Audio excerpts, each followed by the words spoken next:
Assalamualaikum warahmatullahi wabarakatuh. Perkenalkan, nama saya Muhammad Asrawal Dari. NIM saya 241103100052. Di sini saya akan menjelaskan cara membuat apa ini yang soal 1 TS. Jadi di langkah 1 ini kita membuat ERD. Di mana ERD ini digunakan untuk memetakan struktur data dari sistem pemesanan makanan online yang melibatkan 4 entitas kunci, yaitu pelanggan, menu, pesanan, dan pembayaran. Nah, di setiap ERD ini tuh dia ada yang namanya hubungan. Jadi sepertinya satu pelanggan bisa melakukan lebih dari satu transaksi pemesanan dan menunjukkan adanya hubungan one to many antara pelanggan dan pesanan. Ya, seperti ini sisanya. Langkah kedua itu kita membuat tabel, yaitu tabel awal yang atau you normalize form.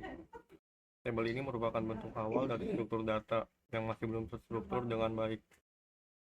Pada tahap ini semua informasi dari entitas seperti pelanggan, menu pesanan, dan pembayaran masih tergabung dalam satu tabel besar tanpa pemisahan atau kategorisasi yang jelas. Karakteristik dari tabel UNF ini dia memiliki sifat yang atomik, lalu ada pengulangan data yang tinggi, lalu juga tidak ada pemisahan berdasarkan entitas. Langkah ketiga yaitu membuat normalisasi ke satu UNF atau first normal form. Itu merupakan tahap awal normalisasi yang bertujuan untuk menjadikan setiap data dalam tabel bersifat atomik. Artinya setiap kolom hanya berisi satu nilai tunggal tanpa ada data yang digabung atau berbentuk daftar.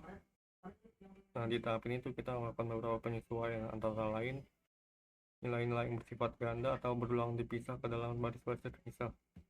Dan ini sisanya ini ada masing-masing entitas diberi pengenalan unik seperti ID, lalu seluruh data dari entitas seperti pelanggan masih berada dalam tabel besar.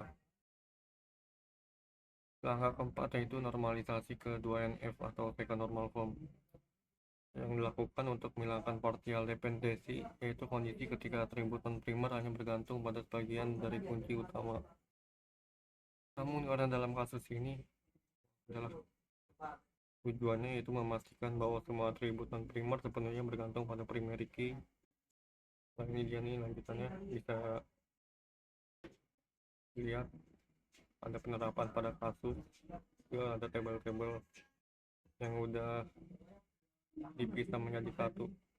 Di setiap tabel ada tabel pelanggan, tabel menu, itu dia dipisah menjadi satu.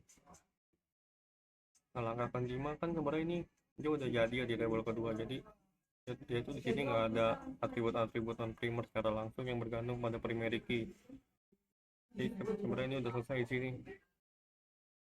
Nah, ini terakhirnya ini seperti kesimpulan kepada tabel relasi akhir. Udah sih, udah gitu doang.